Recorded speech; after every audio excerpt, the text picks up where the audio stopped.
Hello, everybody. I see Anki 2014 in chat. I'm not sure how many other people are here. I'm also not sure how many people are here that might be new to the Reaper channel and my show in particular. So I'm going to try to remember to address that. Hi, Valander. Hi, Quindy. A few times throughout the show. So I am, for those who might not be familiar with me or the show, I'm one of the studio painters for Reaper, so I paint the figures that you see on the website catalog. I also write there Learn to Paint kits. That's why the show is called Beyond the Kit, because we're exploring other aspects of painting miniatures than what I could fit in the Learn to Paint kits. And then Reaper also has these new quick paint kits, and I've been working on those. So I'm not a Reaper employee and I'm not in Texas. So I am not the person to try to hit up for previews of what we haven't seen yet in the Kickstarter, because I actually don't know a lot more than you guys do. There may be a few things I know. I know there may be more of this, new versions of this. But there's not a lot I can tell you about figures. I'm going to show you what I have, but I don't have as much as I would like to have. Never mind as much as you would like to have. Johnny Man Thing asks, not in Texas. No, I live in Tennessee, actually. I don't think I can handle the Texas summer. I enjoy visiting, but the weather is, wow, sometimes it's very hot there. And the paint dries out faster because of that. So I'm used to my very humid Tennessee paint drying speed. So I'm going to paint something today that's in the Kickstarter, but you've seen it before. I'm going to talk about OSL. Johnny Manthing says most of us can't handle it either. Yeah, that is... and where I live, it's the same thing. If there wasn't air conditioning, we'd probably all die.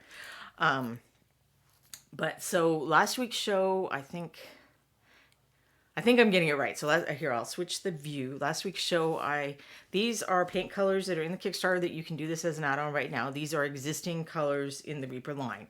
So I went through and I swatched them out and I talked about why we called them painter picks this year, because myself and some of the other painters for Reaper chose these colors to include in the set. So I spoke about why we did that and how we use them, because we didn't just do, this is my very favorite pink ever. You know, it was things that we find useful. But also things that we find useful that hadn't been included in the previous Kickstarter, which did make the whole project a little more of a challenge for us, because we kept suggesting things that Anne had already included in previous Kickstarters, or that were new colors from previous Kickstarters that we had grown to love as useful everyday favorites. And there may be some new colors in this Kickstarter too, if we get that far. So if you'd like to see these swatched live, you can go back and watch last week's show. So you can watch that on Twitch, or Reaper archives everything onto their YouTube channel. And I think my show and the other shows each have their own playlist. So you just go to the bottom and you find the most recent show. I also talked a bit about, did I put them over here? So these familiars, a bunch of familiars recently came out in the Bones USA material. There. Actually, let me get my little gray card so you can see a bit better, because the camera likes to focus a bit more. So this is a little bit bigger than one of the familiars, but it was the first one I grabbed. But this was one of the figures I think that I had in Metal, Original Bones, and Bones USA. And the reason I wanted to look at these is I know when you look at the comments or people talking on Facebook or whatever, people aren't excited about human size and smaller figures, but I am, in part because the quality is so much better than it was with the original Bones. So the original White Bones is very sturdy material, but it didn't always capture all the details, particularly on smaller things. So the thought that we're going to have all this nice fur texture and improved faces and things like that at a price point that's lower than what you get those things in metal or resin. So I thought it was worth highlighting that a little bit. I mean, I'm not telling you what to like. If you're only here for giants and dragons or whatever, you have that right. But I just wanted to highlight. I ordered all the new familiars in the Bones USA, and this is from Animal Companions, I think, because I love including these little guys on bases and stuff. So I wanted to take a look at them and compare some of the ones that had been in both materials. So that's what we did last week. And then I also went through some of the figures that are in the Kickstarter previously were out as special editions. And I painted a number of those for Reaper. So I did a slideshow because I don't have all of them in person anymore. I do have one. Here we can look back at this Bourbon Street Sophie, and I have passed along the request that the lamp make it into the Kickstarter one way or another. Because I would love to have more of those lamps to do see me. Because I painted the names on. You can make the street names whatever you want. And she also ties into what I'm going to be painting today, which is I'm going to try and paint a source light effect. So in addition to what I do for Reaper, I have a blog that I imagine Quindy's going to be very kind and give you a link to. And I share painting tips and thoughts and stuff on there. And my most recent article is about painting OSL, or source lighting. Object source lighting is kind of what that stands for. And the idea is that there's something in scene that's supposed to be a light. And so how do you make it look like a light when all you have is paint? So my article talks about the primary ways we do that. And I'm going to try to do a quick paint version of one of those figures. So I also painted these for the Kickstarter. This is the Adventure Party. And I had to make compromises in the source light painting for these because each of the figures had to look good on its own, as well as they all fit together in like a little puzzle. Someone called them the Puzzle Party, and I like that. Now this one is broken. This is not the material that you're getting in the Kickstarter. This is a 3D print. So yours will be less fragile and will not break like mine. So they go together like this, and in that setting, having the two figures with source light looks really cool, but they also need to look good on their own because you may have received some of these figures. I think they're still giving them out even in Reaper orders, and they were trying to get them to game stores in a few other ways. So if you look at this dwarf lady, the cleric, or the fighter halfling on their own, both of those, the light is coming from behind or to the side of them, and they wouldn't look very interesting on their own. Like really his whole front should be deeply in shadow, and then this should be super bright. And if I painted that way and you looked at just a picture of him, it would look really weird. You'd be like, what was she doing? So I had to compromise how I painted the source light on these. Plus I made mistakes, because I do. It's an interesting technique, and one of the reasons I want to work on it today is it's something that I think is... The effect is really cool, but it's one of the rare things you don't have to be an amazing painter to do it. It's not about brush dexterity and smooth blending and cool texture strokes. It's about knowing colors to pick and then where to put them on the figures. So that's what I talk about in the blog post, and I'm going to try and do like a little demonstration of today. So these figures are in the Kickstarter. They're in the core set. So if you didn't get them as promotional items and you think they look very cool, you can totally get them. And then there's one more promotional figure. He's not in the core set. I don't think what he's in has been revealed yet. And this is the material that the figures are produced in, because I didn't get a 3D print of this. I just opened up a blister and painted one of the ones I got. So that's like, this is the production material. These are Bones Black. So when I was saying I'm not an employee and I can't give you previews, I will do my best to answer any questions you might have about the Kickstarter. So I've worked with the various Bones plastics. I've participated in and backed all of the Kickstarters. So I can try to answer general questions, and other people in the chat can try to answer them. And then this show is going to lead right into your Bone 6 fix, where actual Reaper people will be there. So if there's something I don't know, or you didn't think my answer was comprehensive enough, the people you can ask will be there to ask in just under 2 hours. So those are all things in the Kickstarter. This lady is also in the Kickstarter, and I got a chance to do a little more work on her the other day. I wish I'd gotten a little further, but I haven't quite gotten as far on her as I'd like, so I still have to work on... She's got a lot of jewelry, so I'm going to have to work on her jewelry. And then I know what color I want to paint her hair, so her jewelry's going to be mostly gold. And I want to paint her hair very dark, but with like blue highlights, because she's a Hellborn, so she can have slightly different coloring than, you know, an average human person would. And I actually haven't decided about the horns yet, so I guess you'll know when I know, when I decide to paint the horns. But the thing I did manage to finish, this is not a part of the Kickstarter, but this is part of aid for the Ukraine that Reaper's doing right now. So if you buy this figure, whose Kobzar Soloveiko, let's look at his blister, Kobzar Soloveiko, and this is a Bones USA figure in there, sculpted by Jason Wiebe. $7.50 of each purchase of this guy go to UNICEF Aid for Children in Ukraine. But in addition to that, I wanted to get him finished up because the group Nova Charities, so Nova's, they do a game convention. I'm not sure if the name comes from anything else. I'm very bad at acronyms. But anyway, Nova Charities is going to do charity raffles to aid another group that's offering assistance in Ukraine. And I'm going to be putting this figure into the charity raffle. So if you like this, you might be able to get him by buying raffle tickets. So I think the raffle is going live May 15th, and I'm sure that I'll talk about it again. Valander says, I've spent the last day flipping through Google image search of Eastern European songbirds to look for a good color scheme. And this is based on, for anyone who's interested, this is based on the type of nightingale that is found in that part of Europe. If you just search Nightingale Ukraine, you'll probably find the exact pictures that I use for inspiration. And then, of course, Jason sculpted these wonderful sunflowers, so I painted them sunflower color so that we have the blue and yellow. But the nightingale also has orange on it, so I used orange for his clothing. So you will have a chance to win that figure. I do have one thing that I can show you that's in the Kickstarter now. I can show you, and I'm gonna have to zoom out to show you this guy. Let's see if I even zoomed out far enough. Ba-bam! I didn't. Zoom out some more. And then we'll zoom in and see all that juicy detail.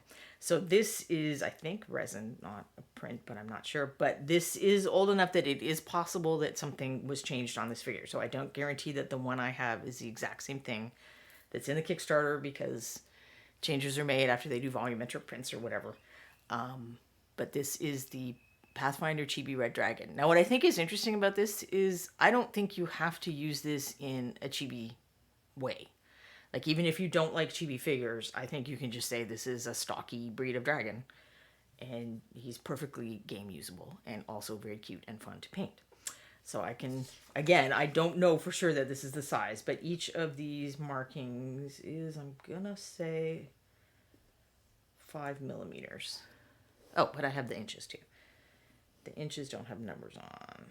So this is just a little over, I'd say 2 1/4 inch. I'm actually a centimeters person, so I had to do, so I took this biological drawing, like, you know, where you take like a little flower or insect or something, you blow it up like 3 times, and it's like you'd see in a textbook, that kind of drawing. I did that course, and you really are blowing things up exactly 3 times. Like, you measure every little thing, and they only had imperial rulers, and I was just like doomed. So I had to buy myself a ruler that had both on it to take the other episodes of that class, because I'm like, I cannot, that's way too much math for me. Just multiply 3 times 3, not 1/4 times 3 is what I, okay, I do know 1/4 times 3, but, you know, 5/8 times 3, I can't do that in my head. So yes, he's got some really nice, well-defined scale texture. And this fun base. I like this guy a lot. But you can see that I was assembled from parts too, because, and I didn't do this green stuffing. Somebody very kindly green stuffed him for me. So he's super fun. So I wanted to bring him over and show him for a while now. But Ron kept telling me no. And then he actually said yes last time, and I missed it. I missed that he said yes. Until after the show. And I'm like, dang it, Ron. This is why I text you in advance, because I don't want to be looking at my phone the whole time. Although I may look at my phone a little bit this time. I don't know if you can see there. So I have reference photos that I took. And it explains how I did this on all the blog posts. But I took reference photos, or like I primed the figures black, and then I did a little bit of gray with the zenithal type priming because they were supposed to be standalone. But had it just been for the lighting, I would have just done the black and then this bright white. Now, it's not perfect, because I think there are actually places where the light would reach that the paint didn't, because I'm having, you know, the actual light source is in the way sometimes of the nozzle.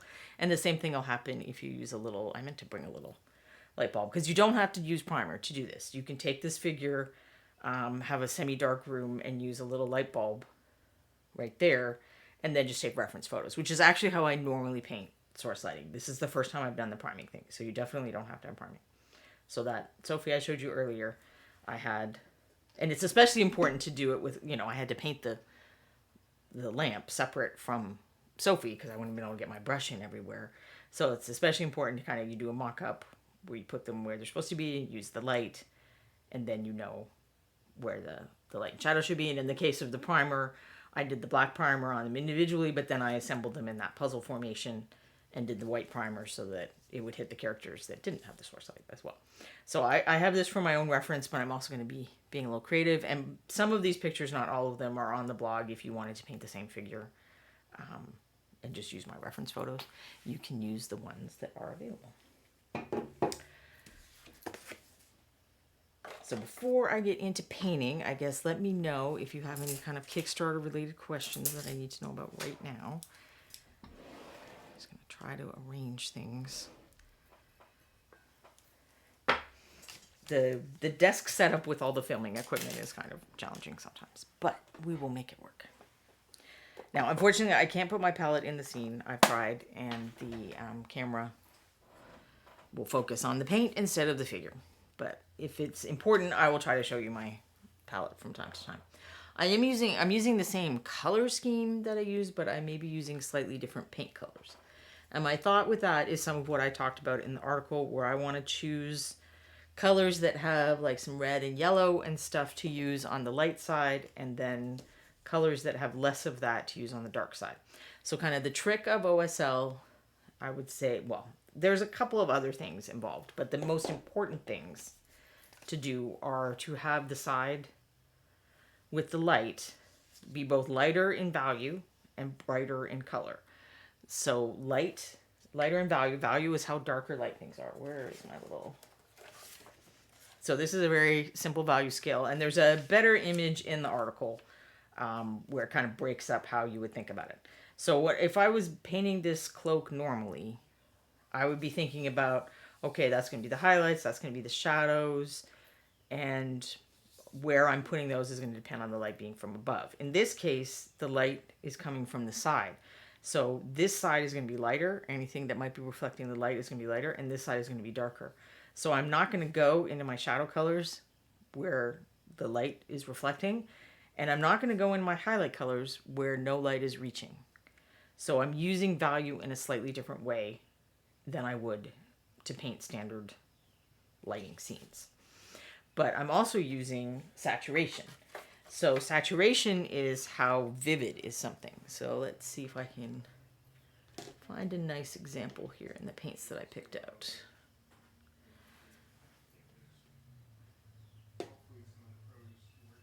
So this is a very vivid blue-green.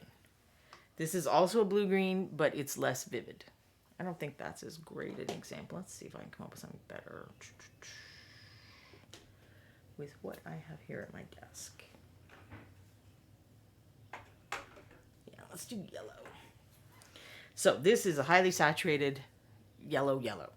This is still yellow, but it's not as bright. It's not as in your face. So that's the idea of saturation. So I want colors more like this on the side that's reflecting light, and colors more like this on the side that's shadowed.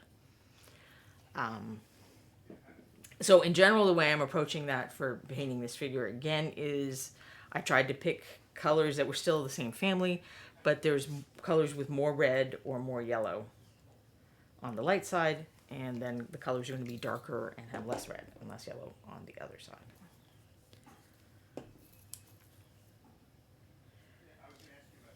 If none of that makes sense, I guess let me know, and I will attempt to explain it in another way. I should have printed out my little graphic that I have in the article, but I, alas, did not. Another way to do this, and this is how I painted that Sophie with the lamp that I showed earlier, is you paint your light side color. You pick out your light side colors, and then you just add a darker, duller color to each of those to create your dark side colors. And I did that a bit in painting these figures originally, I think. I used this black indigo, which is a recently released Bones 5 color, and I mixed that into a lot of my shadows.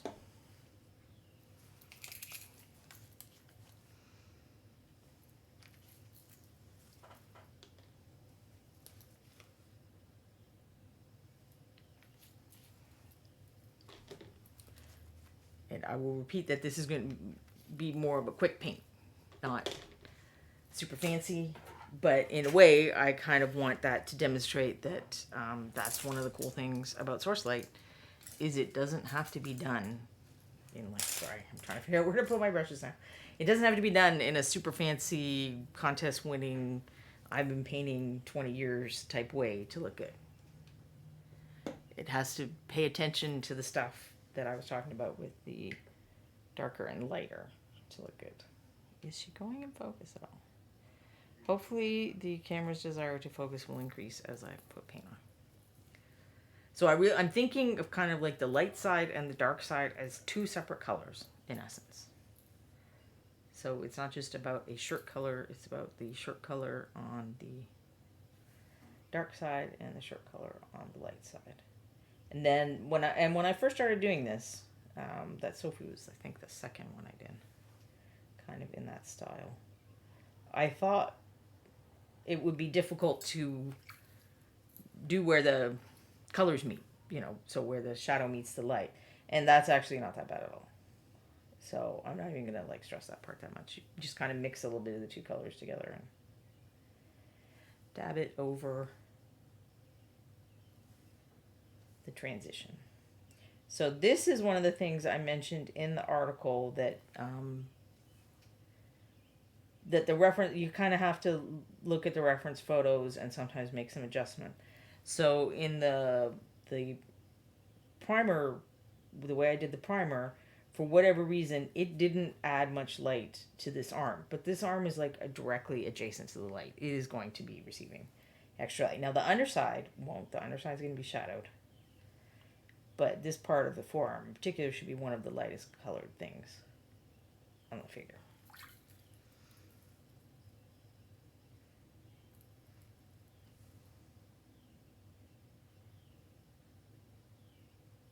And then how extreme you make that difference between the light side and the shadow side kind of is how you indicate the general amount of light in the scene.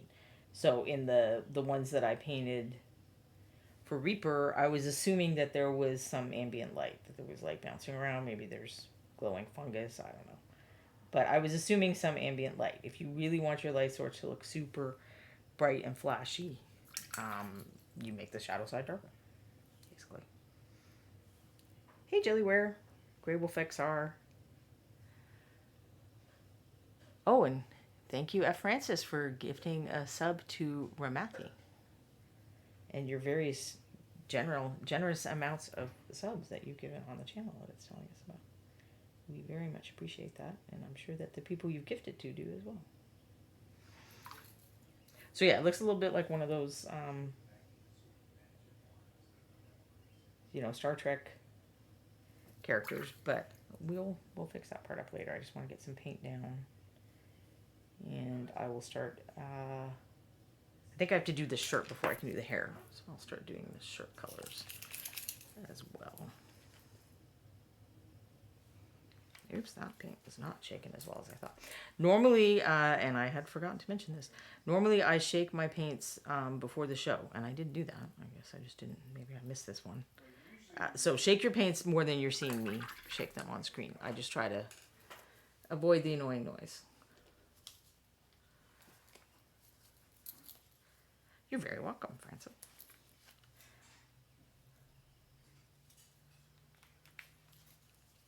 So I'm not seeing a lot of Kickstarter questions, so I'm betting that people have learned that Kickstarter stuff doesn't start until a little later, and most of the people who are interested in Kickstarter updates aren't here yet.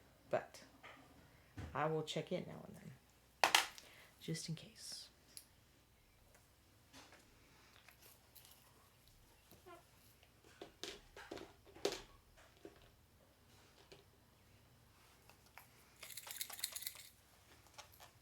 Jellyware doesn't know anything about the Kickstarter. So Reaper's having a Kickstarter right now to fund the creation of additional bones molds. So the bones plastic figures are produced in a different way, and the mold making process is kind of expensive. So they do these Kickstarters every few years to try to make more. So if you're interested, I very much suspect Quindy's already put a link in. Yep. That's the link where you can go to the Kickstarter. I'm also like a Kickstarter super backer. So if you have like general quick Kickstarter questions like when does Kickstarter take the money, or what happens if the project doesn't fund, or whatever, which it's not a problem for the Reaper project, but I'm kind of an old Kickstarter hand as well. I think the first one I ever went in was the Reaper Kickstarter. I used to just tell my husband to go get whatever if there was something I wanted, and then when Reaper made their Kickstarter, I'm like, well, I guess I better make my own account. And then I just turned into someone who Kickstart things, I guess.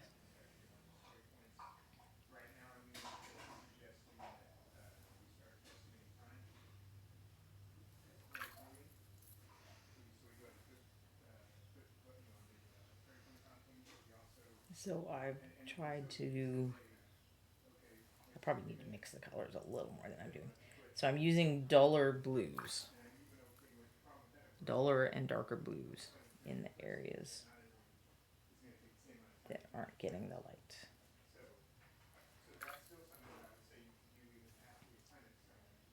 Lighter and more saturated blues in the areas that are. Is the theory at any rate. Doing this fast is certainly gonna. So I was saying before, I don't think this is like a super challenging thing. You can do this with dry brushing. I mean, this isn't the type of figure that I typically like to dry brush, but in terms of the manual dexterity or the kind of painting level that is required to paint a source lighting effect, dry brushing is fine. But it does require paying a certain amount of attention to this. Where am I putting the colors, and what are the values, and what is the saturation? So that's the part when I talk about I'm rushing things and I might get stuff wrong. That's what I mean I'll get wrong. I don't, I'm trying to paint quick and something that you can just throw on the table. So I'm not concerned about that part not looking amazing.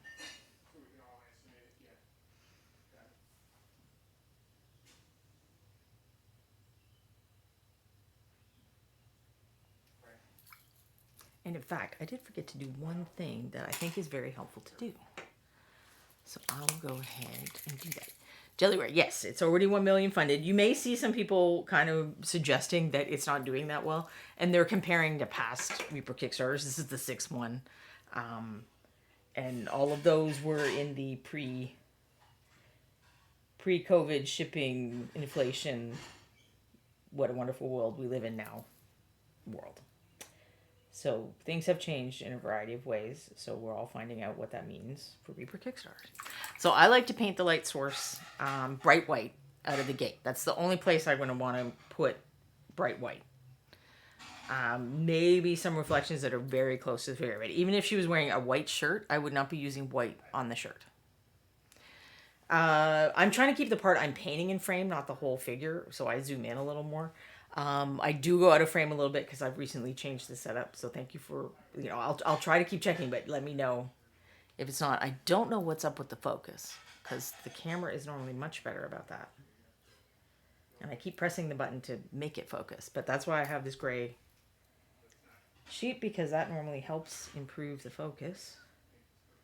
And it seems to be having limited effect right now. Let's zoom out a little and see if it likes that better. I may just stay zoomed out for a little bit. I try to zoom in so you guys can see what I'm doing with the brush, but the camera seems extra boogery today.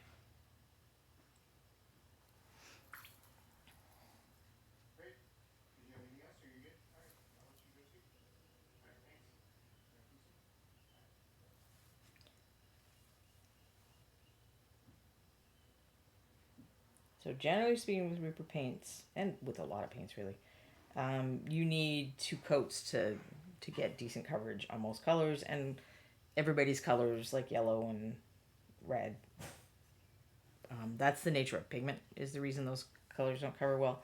I have oil paints, I have watercolors, I have, artist acrylic paints that it's the same in all of them because that's just the nature of yellow and red pigment. And generally speaking, when you get a red or yellow that covers well, it means that it's not as saturated. So it's more like a brick red, or it's got a little bit of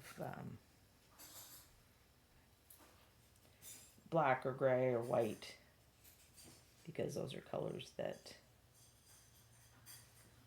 are more opaque.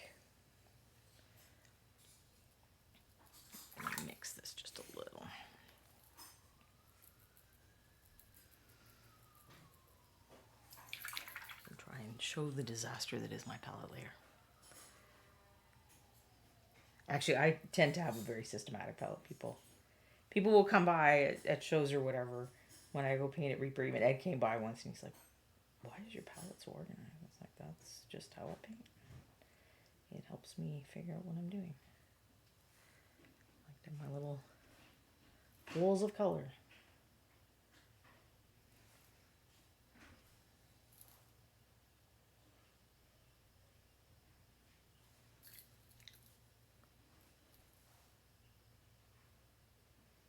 I'm forgetting my own advice. I'm worrying about the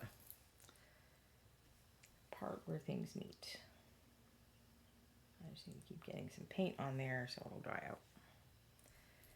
And then we can get to the next part.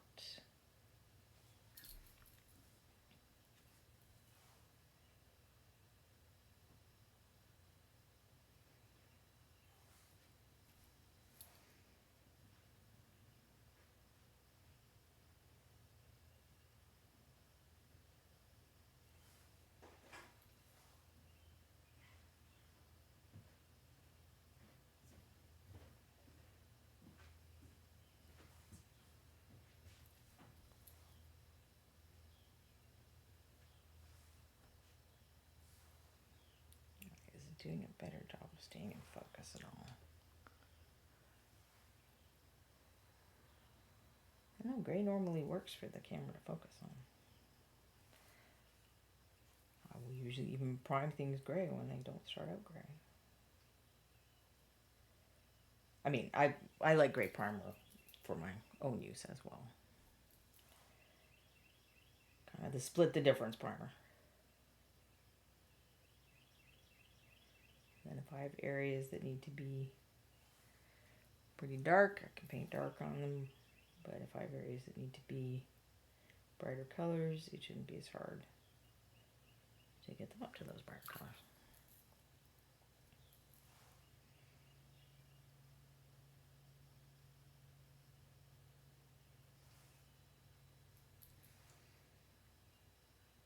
So to a certain degree, especially with really extreme source lighting, you sacrifice some of the depth of highlights and shadow contrast that you would use in normal lighting to create what art people would call form, which is 3D shape, basically. So to make this arm look round, and it's kind of happening on this one anyway because of the way the light and the shadow is, you need to have it darker on the bottom and lighter on the top. And the same thing like with this leg. So you would have it lighter here and then start shading down to darker there. But I have to use some of the light and the dark to create the impression of light. So it limits a little bit. I wouldn't be going as dark in the shadows on the side that's receiving light and as light in the highlights in the areas that are not. And I talk about that a little more in the blog post in a way that probably makes more sense. Because I'm not the world's best multitasker and it's very hard to talk and paint where I have to concentrate at all.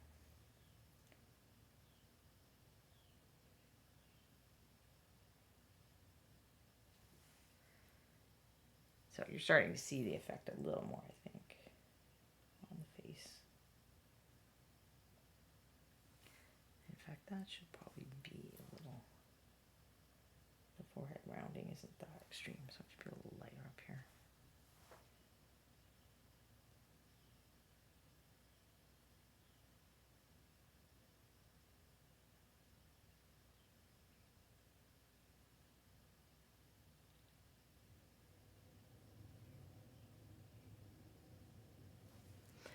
So hopefully that starts giving you the impression of the light.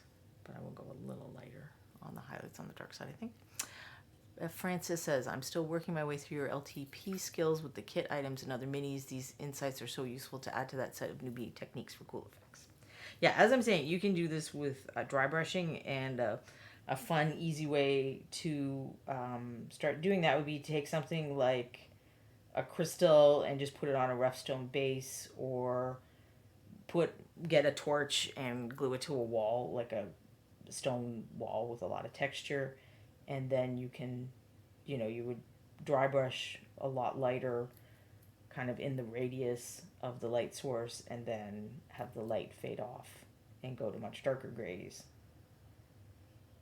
where it is further from the light source.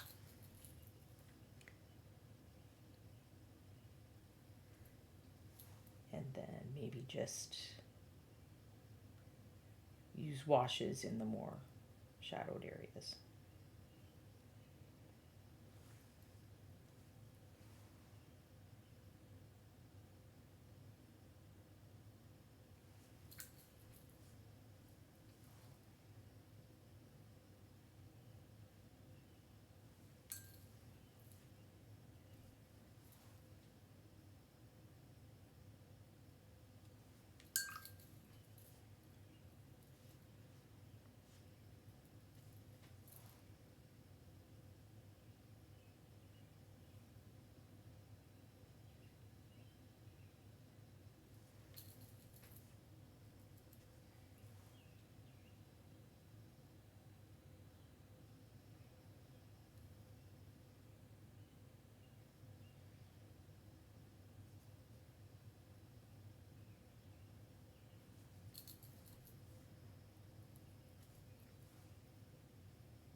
Then I also wouldn't do things like, normally if I were painting, and I'll do it on this side, with, well, that's a weird color to do it. It'll work.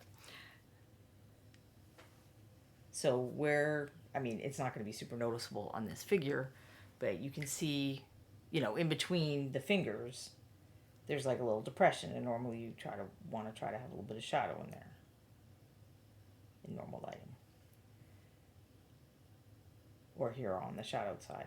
I'm not going to do that here because there's so much light that it would just be a very faint shadow, or there'd be a shadow just in particular places. And if I look at my picture here, you can see that where the shadow is there's a big shadow under the thumb, and then there's a big shadow under where the bottom of the fingers is.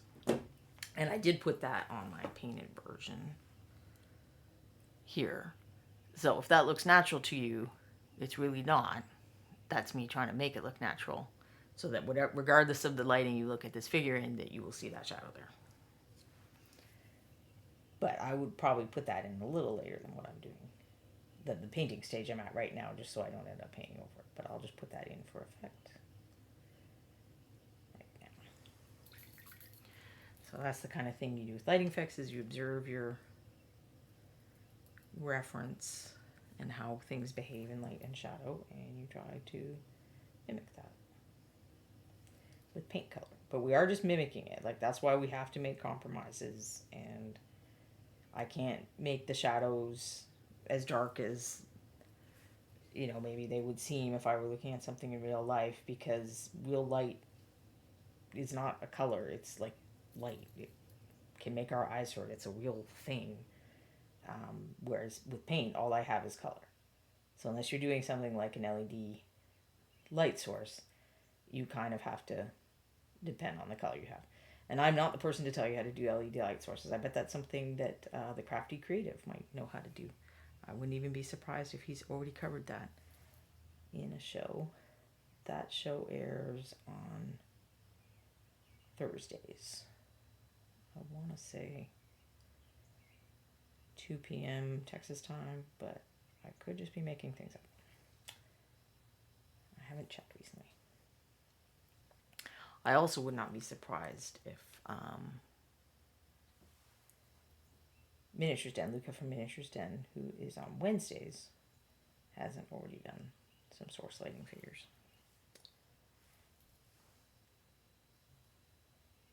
Keep a little bit of shadow there.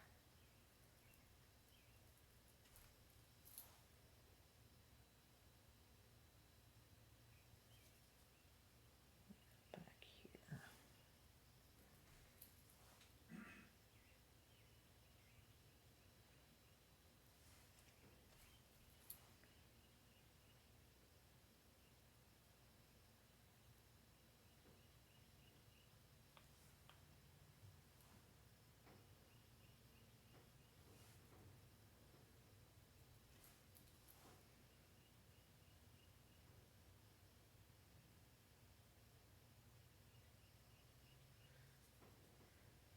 Next Kickstarter, I'll ask Ron to put a figure you can dry brush in with the light source.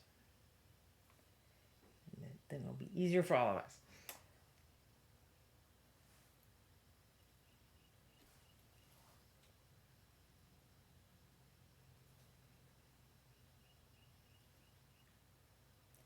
So this probably looks very light on that. No, it just doesn't want to focus. Right. Probably looks very light. Well, if I get closer, does that help? Let's try getting closer to the lens. Nope, that does not help. I really thought I had figured this out because we were doing all right the past couple of weeks, I thought.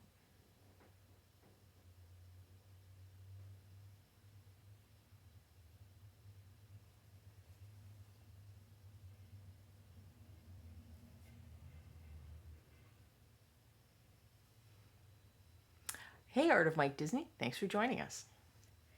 I'm working on trying to paint source light effects on one of the figures that is in the Bone 6 Kickstarter. But it's also been available as a promotional figure in some orders from Reaper and a few other ways.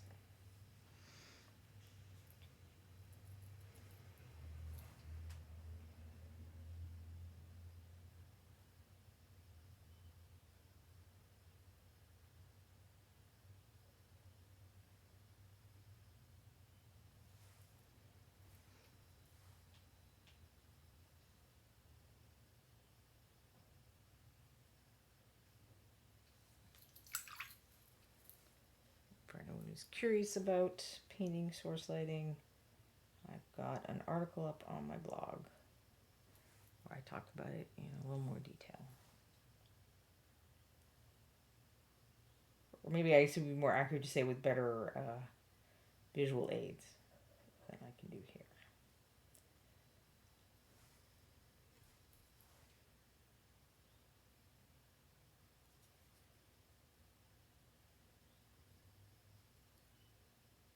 Oops.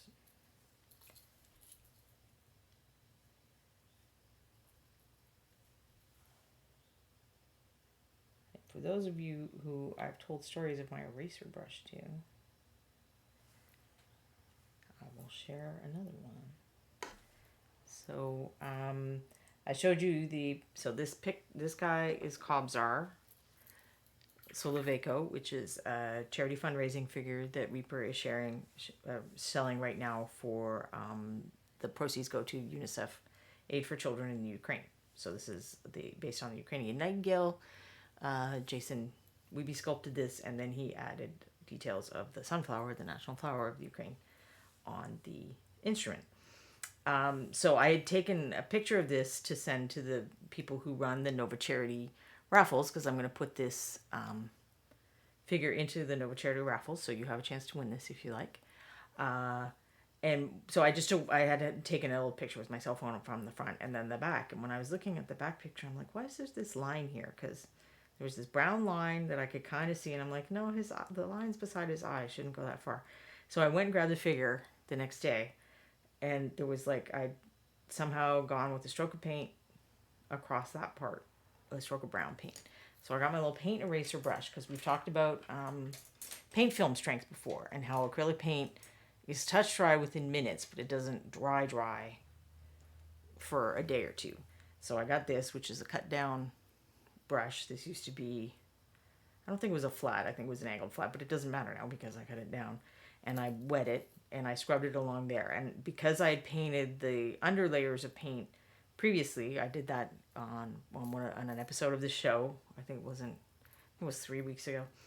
I was able to get the new streak of paint off, even though it was 12 hours old, without doing much damage to the underlying part. I did end up playing a little bit with putting a little extra gray paint on there, but I did it on the other side too. So it was really me more trying to make the feathers look cool than having to repair damage.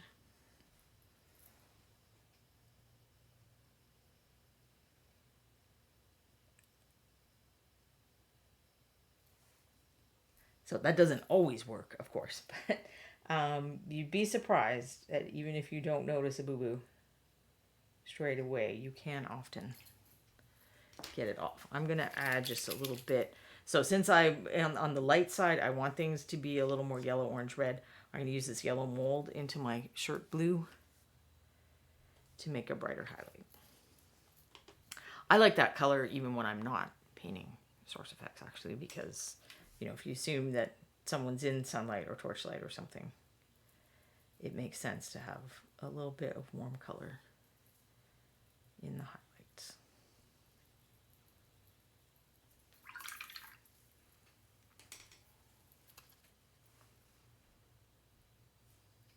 So I'm using slightly different colors than I used on her the first time to try to do a better version of the source light effect.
F. Francis asks, what is about winning the Birdie?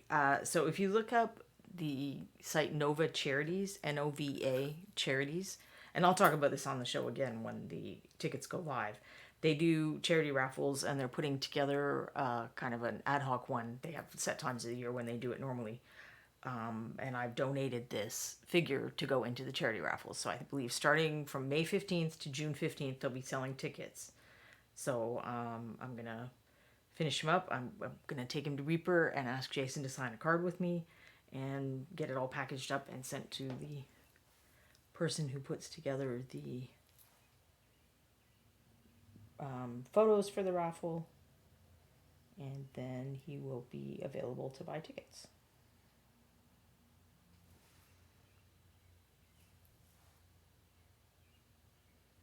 There's going to be other items in there too, of course, from other painters.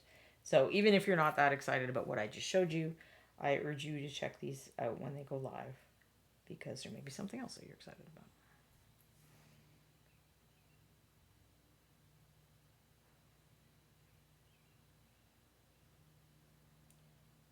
And then you would get a cool thing and you would help some people. Everybody wins.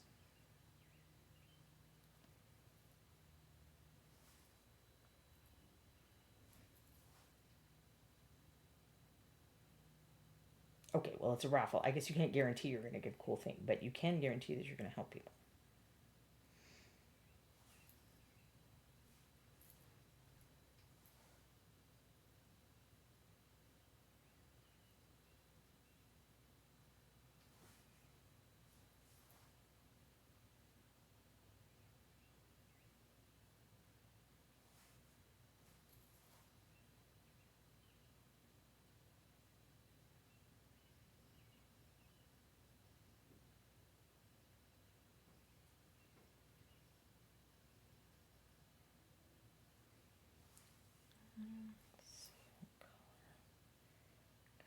Maybe I have to consult my photos for a minute.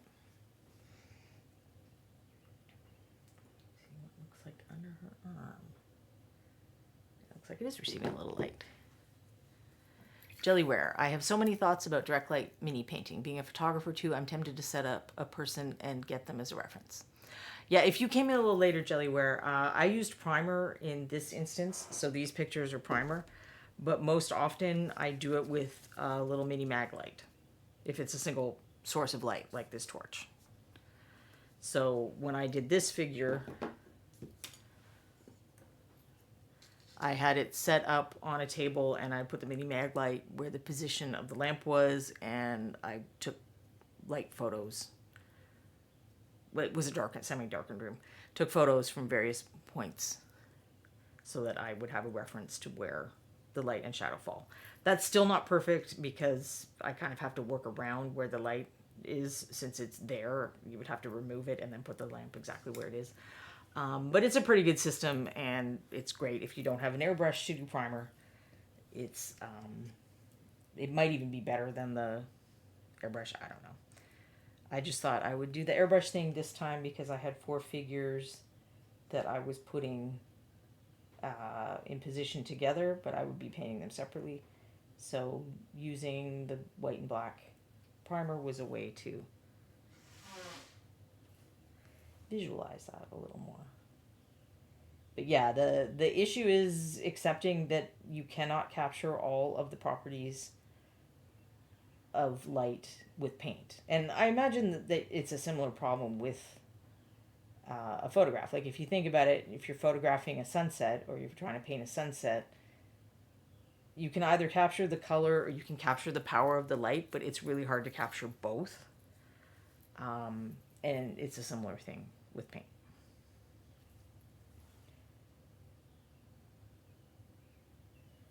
You kind of have to decide what your priority is. So with the other figures,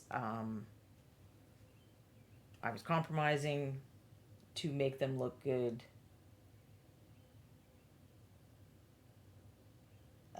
If they were photographed separately, which they were, as well as a group. So I'm not really worried about, you can worry about the color of the light as you go. I am not worried about the color of the light or the shadow. I mean, I added a little bit more blue to the face on this one, but I've actually got more light on the face of this one than is on this one. Maybe I'll leave the shirt and try to get to the hair because I think it's going to be even more obvious with the hair.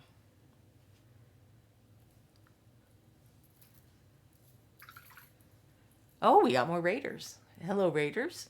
Michael Mordor and Party of 22.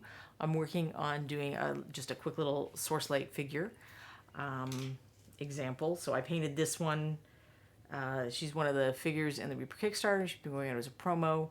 There's a whole party of 4, and I had to make some compromises in that. So I'm trying to do like a quick paint version where I'm evoking the light source a little more dramatically than I did on that one. But I also have an article up on my blog where I talk about kind of the primary factors involved in doing a good light source effect, and the compromises I had to make on this, and how you would paint a better light effect if you didn't have to make compromises.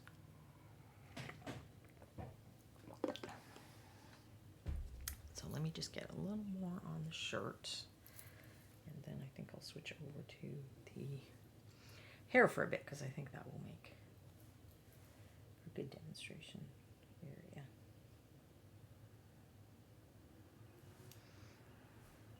So I'm using colors that have a little more yellow or red. You know, for her skin it was red. For this blue-green, it's yellow on the light side. And then colors that are duller and darker on the shadow side.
choosing not to worry too much about the color right now because that's something you can always tweak later. Color of the light or the color of the shadow.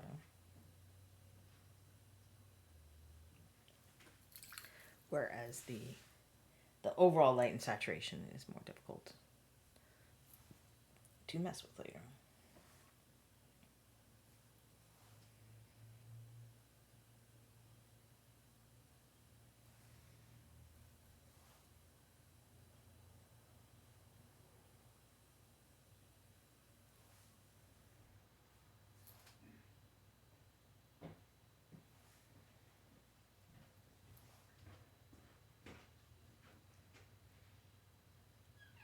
But I am also attempting to answer kind of general Kickstarter questions, queries, thoughts, if anyone has them.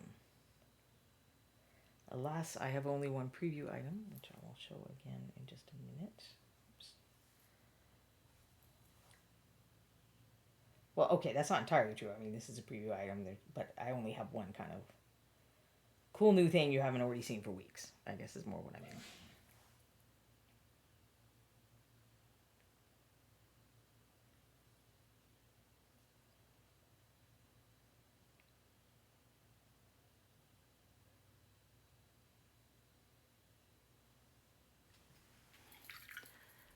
All right, hopefully getting a little... Hey, the Ball GM, thanks for coming by. Hopefully the idea of the light is coming through a little bit now. But let's see if I can... I'm going to switch my palette around for a minute. Here, I'll give you guys just a quick look at what it looks like. So this purple is the dancing girl. I'll show her again in a minute too. That was left over from the other day. That was not from today. But this is the skin that I'm painting in the light area. This is the skin in the darker area. This is the shirt in the lighter area. And this is the shirt in the darker area. So it's going to be a similar thing with the hair. I'm going to paint her as a redhead again. And I'll use like these kind of more saturated colors in the light areas. And then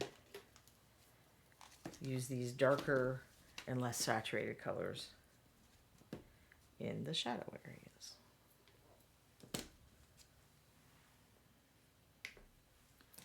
So I'll just take a minute to get some paint set up. So it's a good time to ask me questions if you have any questions, because I'm just dispensing paints.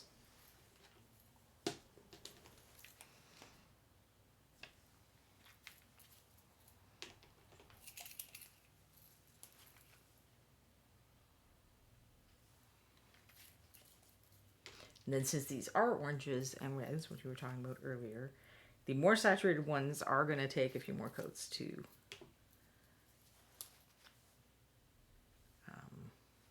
cover, probably. So the shadow side is going to cover quicker than the light side in this particular instance would be my guess. But I could be wrong. I've been wrong before many a time. And that's the other thing with something like, if you try something ambitious like a light source effect or something else that's kind of out of your comfort zone, blending, whatever, that's different from what you normally do, give yourself you're not going to necessarily get everything right the first time. Be willing to say that's okay in your mind. Like, be willing to understand that's how that works. That's how that works for everybody. And just go back and look at what you did and assess it and think about how you could do it better the next time. So no matter how much you read about something or studied or whatever, that part doesn't matter. You know, it's useful for stuff like what we do, but you can't study your way out of the part where you have to actually sit down and do the thing. Because part of what we're doing involves our hands and our eyes, and it's not taking a history test. So watching everybody else's videos and reading things and looking at photos that other people have done, all of that is great to do, but none of it replaces you doing the thing yourself. Like, you're still going to have to do the thing yourself, and you're probably still going to have to fail at the thing yourself to really learn. And that's okay. It's not a history test. It's not a pass-fail situation. Failing to achieve perfection on your first time out Well, and if you take that as, okay, that's just how that works, and you try to learn from it, you're probably going to learn more than on the occasions where you get stuff right the first time. That's how you learn a skill that has a physical element. That's not failure in the same way that failure in school might have been. I don't think I said that as eloquently as I might have. I've spoken about this on my blog a few times because I think it's a lot of, I'm kind of a left brain learner, and I know a lot of people attracted to painting miniatures are left brain people who do like computer programming or engineering or stuff like that, and we're used to kind of studying and preparing our way out of not succeeding at things, and it's a little bit different on something like this that's not a purely mental activity. So, and Francis says, I'm trying to tell myself that even just sloppy shading and highlighting can still look like artistic style, and I get so nervous that I'll mess it up. But remember, it's acrylic paint. You just paint over it. It's not forever. Or even, this figure can just be good enough. I learned something and then move on to the next figure. It's not forever. It's not an inescapable stain in the sand or whatever. It's you're attempting to learn something, and it takes time and effort, and it's okay if it doesn't go perfectly every time. That's absolutely okay, and in fact should be expected, I guess is kind of what I'm saying. So I know that I used to do that. I used to, you tell yourself that watching another YouTube video or whatever is you preparing to do it better next time. But if you're doing that in a way to put off actually painting, you're not helping yourself. If you're doing it when you're on lunch break at work, and it's just a way to, keep involved in your hobby when you can otherwise, that's great. That's a great time to be reading stuff and watching videos and just thinking about color schemes or whatever like that. But if you're in a situation where you could be painting to practice and you've already watched that video several times, or you've already watched somebody else's video about how to do that several times, you're going to get more out of just getting out your paints and doing the thing. Jellyware says, I have found that you have to just let a figure go and move on. And even when I show people some of my failures, they are completely impressed. Yes, that is definitely an aspect of doing something like this, is you're always going to be your own worst critic. Like, you're never going to be able to look at your work the same way that other people see it, because you also remember how you felt that day. Like, sometimes what you painted might have been fine, but you were just in a terrible mood that day, and that influences how you feel about that piece. Or you have another thing where it's not that great, but it's your favorite character, or you were watching a TV show you really liked while you were painting, so you think that one, like, you have a fonder spot for that one, then might be reflected in just if you were being really objective and looking at the painting. So our feelings come into it too. And we've all had, like, I don't think these figures are that great that I painted, and people seem to love them. Like, I don't think they're terrible or anything, but sometimes I've had some of the figures that people have liked the most when I posted them on Facebook or whatever are ones where I'm like, okay, I failed to do what I wanted in that. Like, I tried something and it didn't work, or, there's stuff I should have tried and it didn't work. But hey, it's not like I should tell people not to like what they like. I mean, I'll still use them in articles and tell people why I think they're not perfect, so that they're like a learning experience. But that's a somewhat unique part of my job, I guess. Alright, so this is going to dry a little more before I can mess with it, I think. But anyway, I guess I'm just trying to say, try stuff. Don't be worried about messing up as much as you're probably worried about messing up. I mean, especially if it's like a bones figure, or even like a metal figure that Reaper makes all the time, or like Dark Sword's another company that I like a lot, and their stuff all stays in catalog. Like, in 3 years or 3 months or whatever, when you're better, you can just go paint another one. And then in fact, it's fun to do that sometimes, to take a figure you've already painted and paint it again. And then you can look at it and see how much you've improved, because that can make it easier for you to see what other people see. If you have the distance of time between something that you painted a while ago and then you paint another version of it.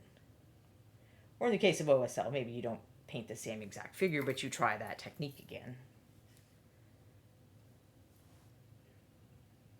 I said I was going to stop messing with the hair because it was wet, and then I didn't stop messing with the hair because it's wet, didn't I? And now I see a little spot that didn't get any paint. So now looking at the hair, I think you can kind of start seeing the light effect come together a little more. That's not done. That's just a rough in. But, so I will try to bump the light effect up even more on that. But let's see if I can improve this shirt just a little more if that's drying. I didn't even bring over colors for the pants because I didn't figure I'd get that far. I am a slow painter, even when I'm not trying to make sense at the same time. And even when I'm doing, like, you know, it's fun. So I have a article on my website, and I'm trying to remember the name, but it's like, better isn't just quality. If you can do something faster, that's better than you used to do it before, even if the quality is the same. So I am faster than I used to be, but I'm still not, you know, blinding fast. Whatever. Even when I paint, there are people who can paint tabletop minis so much faster than I can, because I haven't practiced that skill as much, and that's okay. We all have different things that we focused on, so we're better at, or things that come naturally. Like painting skin just kind of came fairly naturally to me, where for someone else it might be much more of a struggle.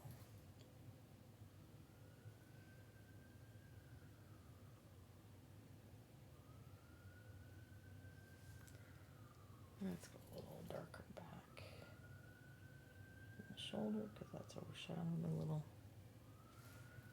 This is not an accident. This should be a deep shadow. Perhaps it should be even deeper than that.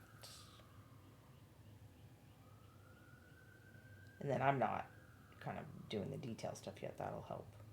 You know, there'll be a darker shadow on this side of the necklace than on that side. So that'll help create the illusion as well. And Francis, your rough in level is my hurry, I did it. Okay, but I have been doing this like 18 or 19 years. So there's that as well. And trying to, you know, I've been doing it to trying to enter contest level the whole time. That's why I'm not great at painting tabletop miniatures, because I've been practicing that the whole time. I do it now and then. I'll do like, okay, I'll try and do speed paint or whatever. And one of the things that I'm not great at for that is choosing colors, because a lot of what'll make a great quick paint miniature look good is smart color choices. Because I've sat down with people who paint fast for a living, and they blew me out of the water because they're used to making those choices.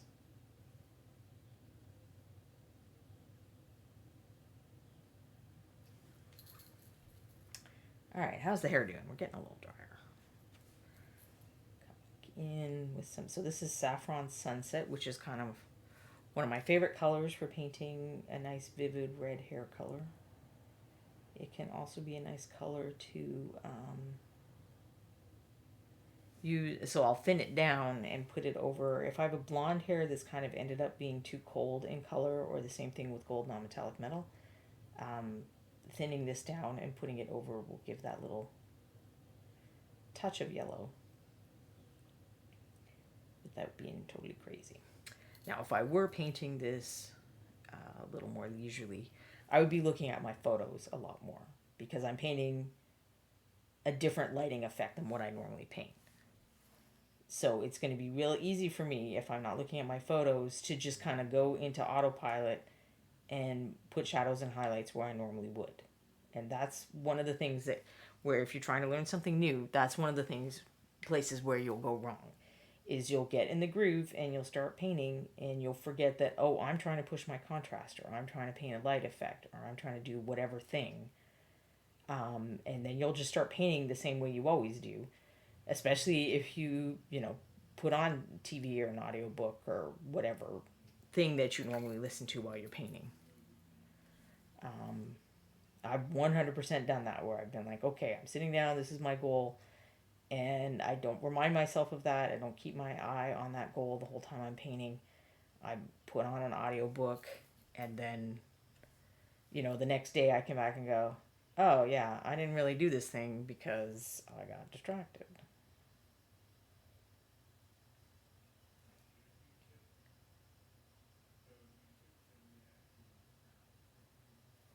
And in fact, I would say I did that on the hair of the original one. I chose kind of a weird hair color, I think, is partly what I did. But her hair should have totally had that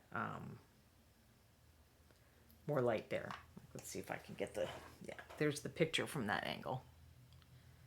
Zoom out a little. So there should be like a whole bunch of light along both sides of the part, and then where it's going over her arm. And I've done that a little more here, but I didn't do it as much here. And it becomes more noticeable if I put this into black and white.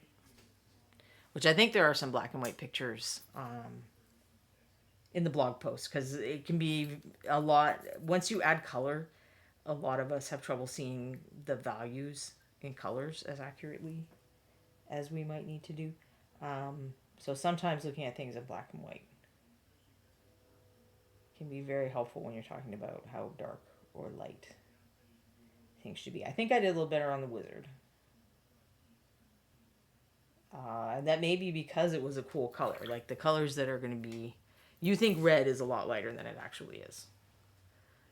But we don't make that mistake as much with the cool colors. So he aside from the face, is a lot lighter than it should be if the light were really only here. And in his case, he did have the torch kind of ahead of him slightly, is one reason I lightened the face up.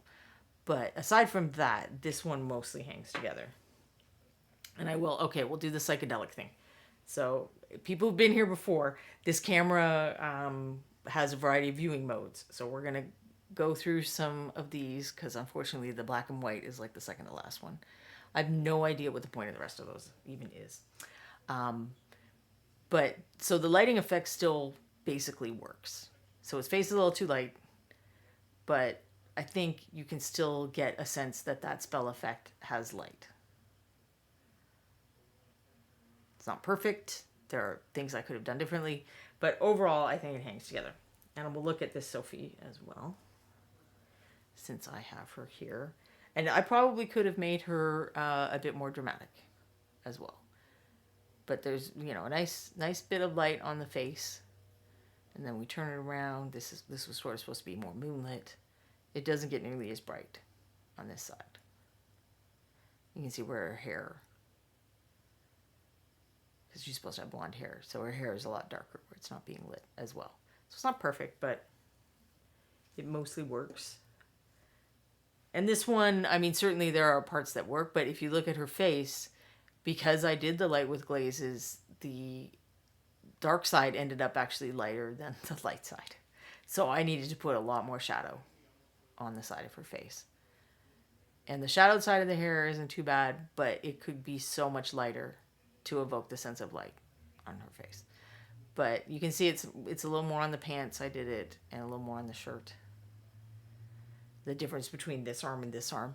So I did it a little, but I definitely didn't do it as well as I could have.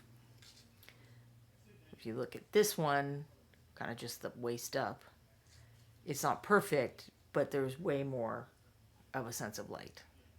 And look, I could go a lot lighter on the hair than I have. So we're going to go back to regular mode, and I'm going to go a lot lighter on the hair than I have. But so I had yellow, but I think I'm going to use this yellow mold with the Saffron Sunset,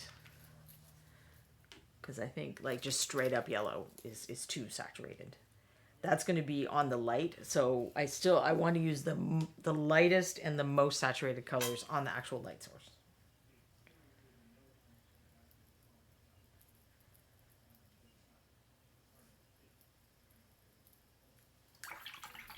So by using the dull white instead of bright yellow, I'm keeping that bright yellow for the torch. Color choices are so hard. It's like naming a game character, creating a username. For me, it can take hours to decide. Have you tried doing little tests? So you do tests on paper. Or if you have something, like if you're comfortable with Photoshop, or you have an iPad with Procreate or something like that, you can get a picture of the figure and then do color tests digitally as well. And that's what I should have done with the other figure, was made sure I looked at it in black and white, or just really critically for the light effect, and not just does it look cool overall.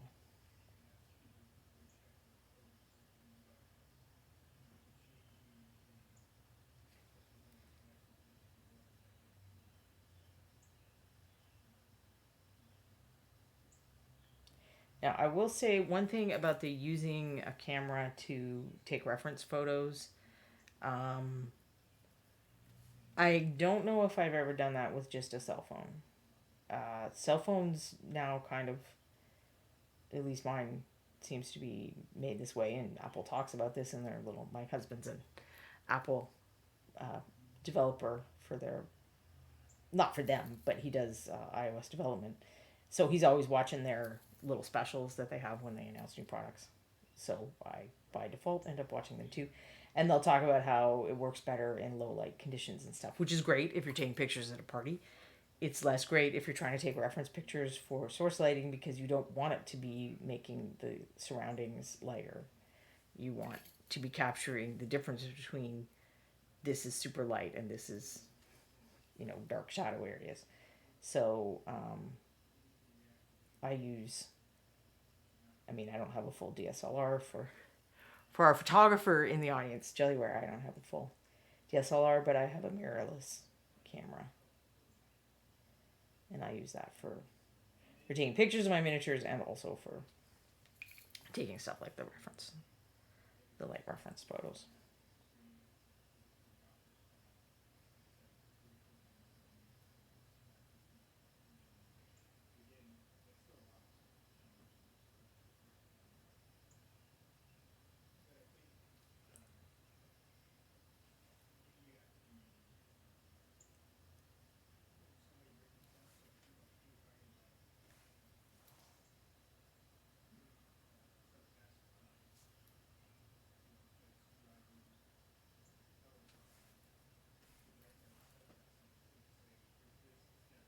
I don't for sure know that you could get amazing reference photos with a cell phone, but certainly it's worth a shot.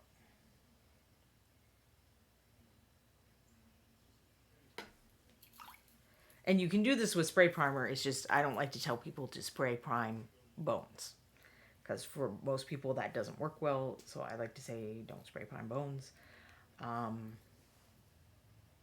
So if you want to do this on a bones figure with the priming, then you need an airbrush. Now, I haven't tried them, but I've been seeing on YouTube videos of people who are using, like, there's these little portable airbrushes that I think people are getting for doing nails or maybe cake icing. I mean, people use airbrushes for a lot of things now. So they've got like a little canister instead of an air compressor, I think, and they're fairly inexpensive.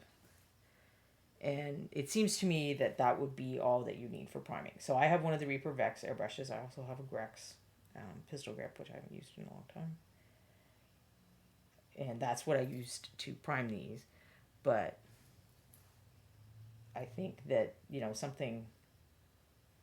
an inexpensive airbrush is all that you need for priming. You don't need a super fancy airbrush and a super fancy compressor if all you're wanting to do is stuff like priming for light reference, which doesn't have to be OSL light reference. It's good for regular light reference too. Hey, Geeky Cat Lady, how are you? I'm glad that you get to catch some of my show too. I'm working on, and in case we've had anyone else sneak in, if you're here and you're hoping for news about the Bone 6 Kickstarter, Reaper will be coming on to update in a little more than a half an hour. So my show is going to end, and then Reaper people are going to come on and talk about Kickstarter stuff. I've been showing off a few Kickstarter things. Maybe I'll pause for a minute and show them off again. So right now, this is one of the figures that's in the Kickstarter. She's in the core set. She's one of the adventuring party group that you can pose as a set. So I painted the version you may have seen on social media or when Reaper's been posting Kickstarter information. They may have included photos of it. But because I had to make sure the figures look good individually, and because I kind of messed up on this figure at least, the source lighting isn't perfect. So I thought it would be fun to try to do a second version where I do a more, it's much faster painting. The painting is not going to be as smooth and nice and whatever, but the source lighting is a little more effective to demonstrate how you use paint to try to evoke the sense of light. So that's what's going on with this figure. But this is one of the ones that's in the Kickstarter, and she has some friends. She has this wizard that I did a better job on with the source lighting.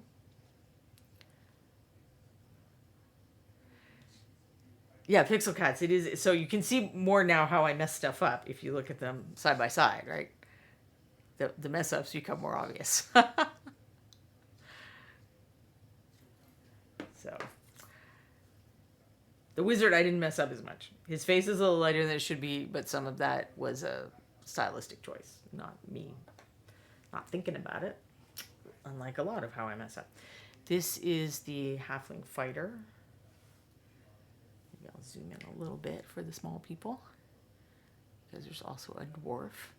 So in scene, he would be way more shadowed in the front, and then there should be brighter light here.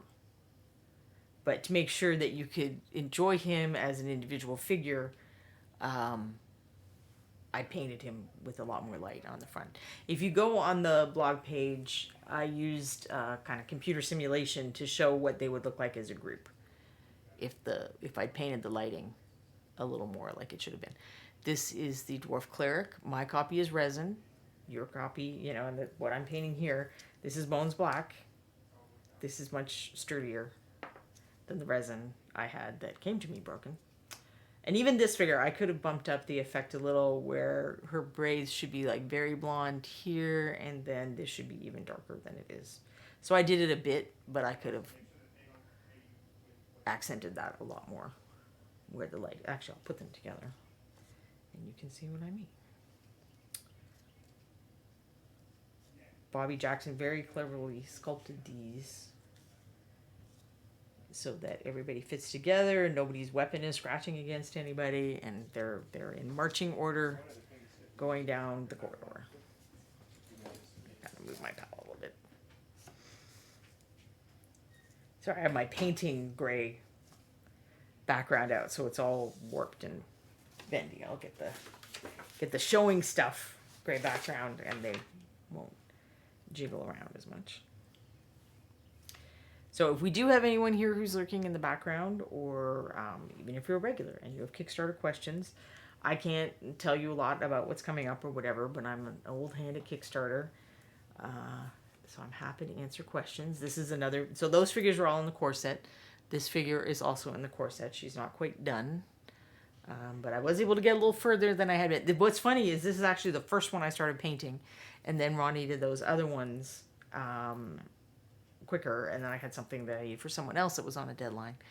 So I had to just leave her sitting on my shelf, and it made me sad because I was so happy with how she was going, and I like the colors. So I'm working with some of my favorite colors. So it's blue violet is her clothing, and then the hair is going to be teals, not as dramatic as these, I don't think, but along that line. So it's going to be super dark, but then have some like blue teal highlights. So she's in the Kickstarter.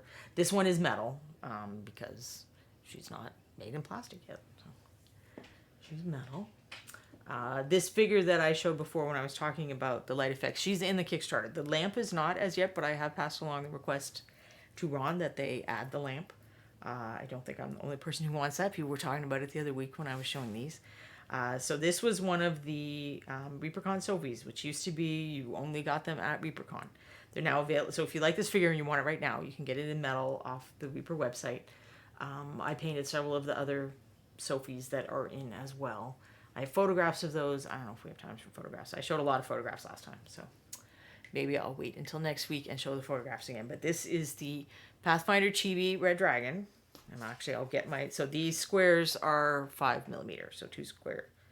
No, these squares are centimeters. No, they are half an inch. Okay, I messed up. They are half an inch. I do have centimeters here on my thing. So the row that he's on now is centimeters. And then this is inches. Do it this way. So it's a little more than 2 inches. And it's a little less than 6 centimeters, I think. Oh, and I have my buddy. I forgot. I have my buddy, Sir Forescale. And I blew the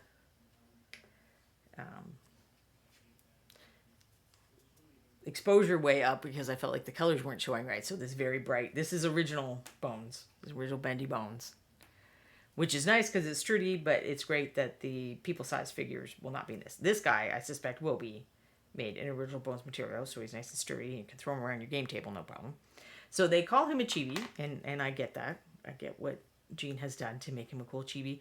But he's interesting in that, I think, and kind of like the goblins, too. You could just use those as a different species of creature in a game, I think. And this guy, he's just a different type of dragon. He's like, you've got... Look at the variety that you have in dogs. So you've got these, like, round little stocky ones, and then super slim tall ones. Why wouldn't dragons be the same way? So I would not have qualms about using him in a game. Also, he's fun. So I will work on this hair a little more. Yeah, I think so too, Pixelcat. I think he looks fine to paint. He's definitely something that I would probably start with an airbrush. But to be fair, I haven't painted a lot of dragons. You can totally paint them with just a brush. I think I would just want to try starting with an airbrush just to save time. I'm not entirely sure. Speaking of brushes, is this the one I was using? Yes. All right. I think I have rediscovered my brushes. Pixcat says, I'd love to get this one and paint its pattern like a horny toad. Oh yeah, that would be cool. Where'd he go? He's got that head, doesn't he? Got that horny toad head. He's coming for you. Actually, here, I can do it this way. And you can see him on what a regular camera looks like. And I believe the horny toad is native to Texas even, so that is fitting for a Reaper creature. When's my next D&D session? Do you mean the Reaper Errant that the artists play on Twitch on Fridays? We just played this Friday's, or last Friday, so it won't be this Friday, it'll be the Friday after that. But because that's the week of the wrap-up of the Kickstarter, and then there's going to be like a party at Reaper on that Saturday, we're not 100% sure. We're lobbying to try and do it because a bunch of us will be together, so we would love to be able to roleplay together instead of just on screen. But we're not 100% sure if we're going to be able to do that or if Reaper's going to need to stream something else. So it's every other Friday, and it normally would be not this coming Friday, but the Friday after that. But I'm not 100% sure. I will actually be playing this Saturday in my home game, which we're doing online currently anyway. We started out doing it because of the whole situation, but it also helps with that adult problem of people's schedules and whatnot. It just seems to make it easier for people to make it if we do it online, but hopefully we'll get back to gaming in person at some point. Although I will say that the house of the miniature painter is not where you're going to go to get a lot of cool looking miniatures in your game. I'm not saying I've never painted miniatures for our game, because I have. But it's kind of like my stepfather is a professional carpenter, and we did not have really nice woodwork all over our house because he was doing stuff for money, not for our house. So it's kind of like that in the house of a professional miniature painter. I'm doing stuff for Ron, not for my DM. He was also my husband. But I do occasionally. I've painted, particularly townspeople. He likes me to paint the townspeople up for him. To have fun NPCs and stuff like that. And then when I do practice speed painting, that's what I'll do. I'll grab something that we would use in our game, which means I paint a lot of, goblins or other things I think we can take. That's the other problem with if the DM isn't the painter. Maybe your painter will only paint things that they know the group can take. And we have some pre-painted miniatures too. I'm not snobby about that. Hey, if it saves me doing it, why not? I mean, okay, I won't say that. I've never looked at a pre-painted miniature and gone, oh my gosh, those eyes. Because I totally have done that. But meanwhile, this girl doesn't even have eyes right now. But she's squinting because of her torch. So maybe we'll just paint in that and leave it at that. I think I might also want to give her eyebrows.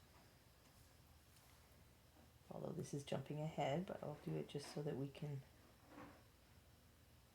kind of see what the eyebrows would look like. I don't always... Sometimes eyebrows are tricky on female figures. I've even had figures where I've, cut them off if I didn't like how they were sculpted. So I won't always go nuts with eyebrows on female figures. Or sometimes I'll just... They won't be sculpted, and I'll choose whether or not I want to paint them in. If I've been able to highlight the brow bone sufficiently, I often find that I don't need to paint eyebrows in. But eyebrows, I are more likely to want to paint on a male character. You can really get a lot of expression and fun personality and stuff with eyebrows. But female characters... And, I mean, this goes back to stereotypes about what people are supposed to look like, I guess. But our idea of an attractive woman is actually someone with not a very strong facial expression. So if you found that you're trying to paint a female character to look, angry or determined or whatever, often it will just take...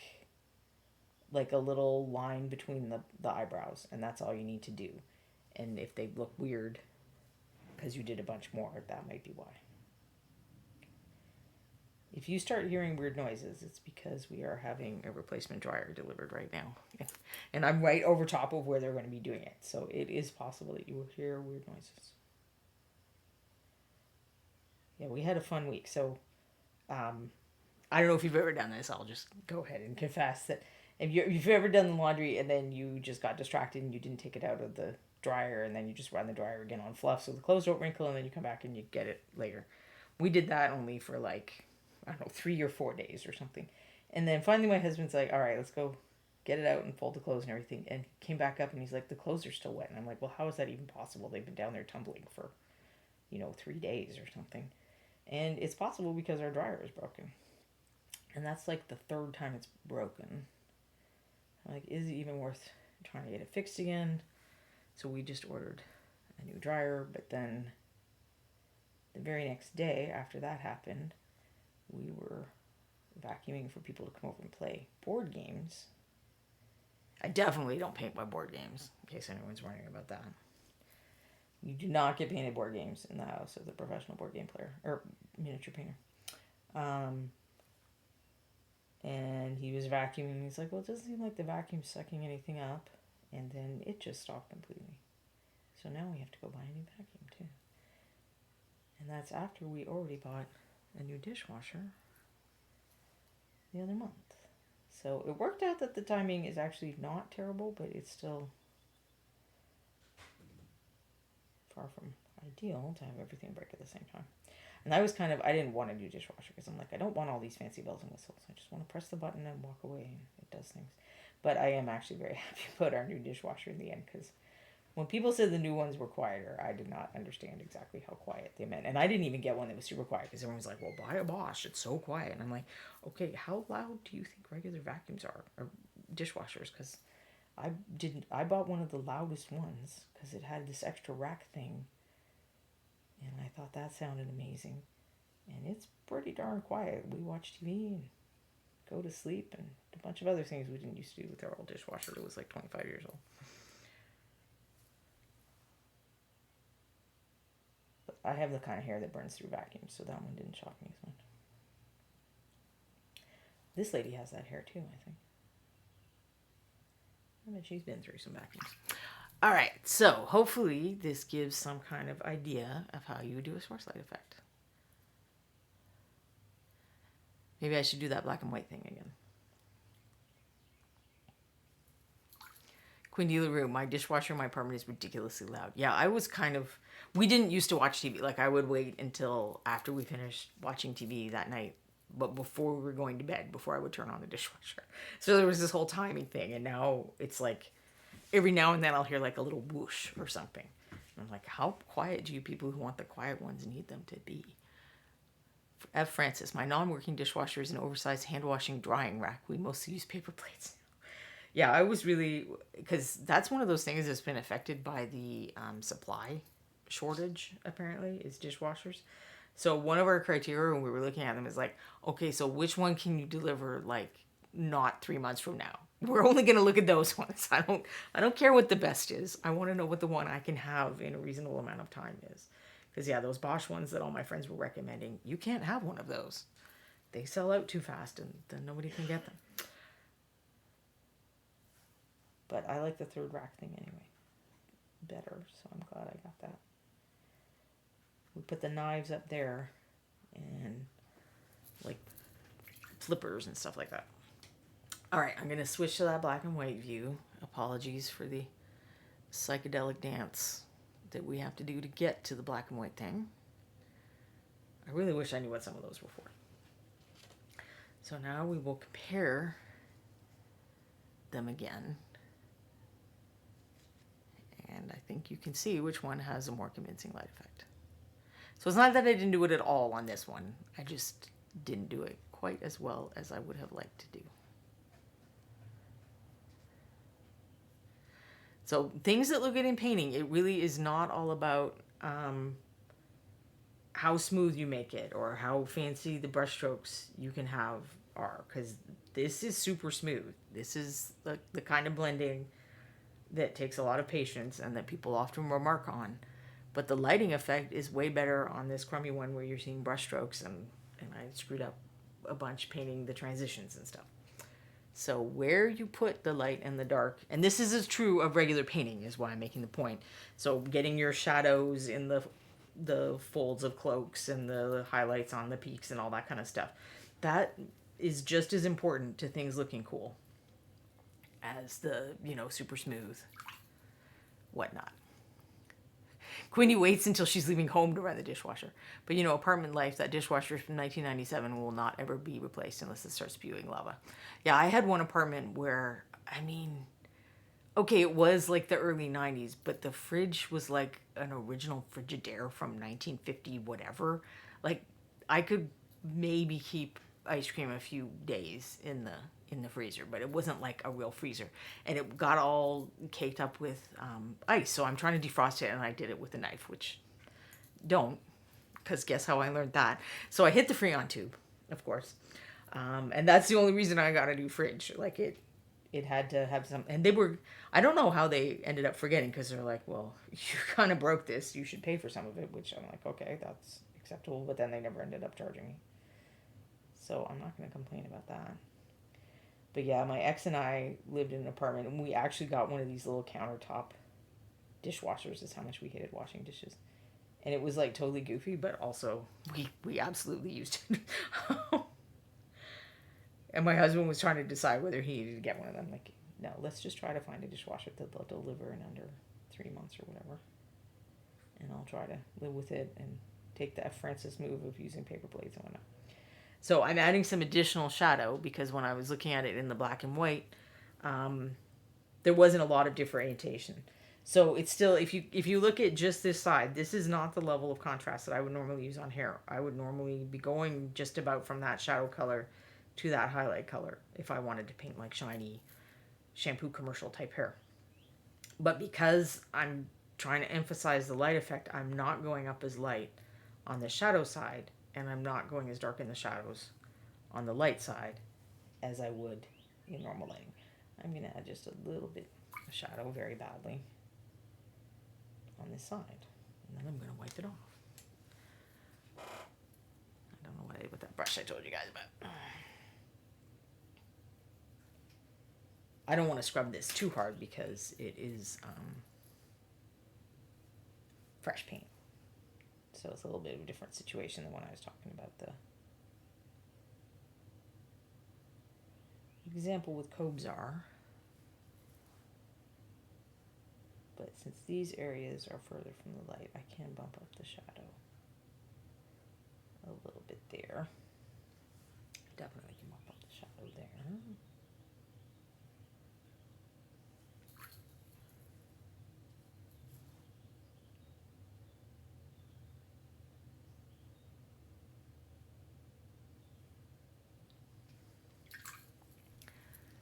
Get some of that red color back in too. So where are we time-wise? All right, we have another 10 minutes or so. So I'm debating. I think that I will actually, I don't think I could start another area and finish it. So this is probably as good as I can get this looking for the time being. So I'm going to switch over to the slideshow of photos of other figures that I've painted. I mean, let's assume that it works. All right. I'm going to pause for a sec, which will make it go back there. So these are other figures that are in the Kickstarter that I have painted versions of, but they're at Reaper. So maybe when I go there for the after party, we'll be able to find some of these. But since they're having to, if you've been watching their shows regularly, you know that they've done renovations and they've got a new building and they're moving the miniature gallery into where the pizza parlor is going to be. And I think they might be doing that like right now. So it's possible we won't be able to find miniatures that already exist that we painted for Reaper that would normally be in the gallery. I mean, not that they're easy to find anyway, because the gallery has a lot of miniatures in it. So I'm going to show photos because it's possible that we won't be able to show these when we're at Reaper. So that's the Bourbon Street Sophie that I was showing you live earlier, and you can get an idea of what it looks like off camera. This figure is called a Sandra Snipebloom. She was one of the 25th anniversary figures that Reaper did, well, I guess 5 years ago now, since I think this year is their 30th anniversary. This was sculpted by Bob Rodolfi. And so these were only available for a month during that year. Each one of them was only available for 1 month, and they were in metal. So now they're maintaining their collectability for the people who got them in metal, but they're going to be widely available to people in plastic, which I like. I get the idea behind limited edition figures, but I like when people can get stuff that they really want. So somewhere on my blog, I talked about painting this figure and how I worked out how to paint the clothing a little bit. And this is when I talk about doing tests. So you can test colors, and I'll often have a figure like this that I test colors on. But I definitely want to do it for certain kinds of effects. So I was trying to figure out what kind of brush stroke, what kind of brush would I use, what kind of stroke would I use to make a pattern that looks woven into the cloth instead of applied on top of the cloth, which is more often what I do with freehand type effects. This is a version of Tara the Silent, who's recurred in the Reaper catalog several times, but this one was an anniversary version, so she was only available during that year as well. I think this one was Bobby Jackson. And you're going to see two versions of her, which is interesting talking about. This is one of the figures, when I was talking about the figures that other people loved that I didn't entirely get. This was one of them. And I sort of get why people liked it. I mean, the freehand is very good, and I don't normally do that. Yes, the inside of her cloak is freehand, so that design is not sculpted into the figure. And then the back is even kind of freehand, but a different sort, because that's all tiny little dots. And there's a brush. We've been testing some dry brushes on this channel a few months ago, and there are brushes that I would use to do that for a quicker tabletop version, which I use that on the Gingerbread Man. If you were here around Christmas and you saw that guy. But yes, the inside of the coat is, and I'm not a big person for doing freehand, so that's partly what this figure was, with my pushing myself to do it. But I like the colors, but they're not like my favorite colors. And I didn't do a very good sense of evoking light in general. This was kind of, I'm still working on pushing my light a little. And you'll see a different version of her where it's all about the light and then there's no fancy freehand. This, I think his name is Eli Quickknife. He was another one of the anniversary figures that is now in the Kickstarter.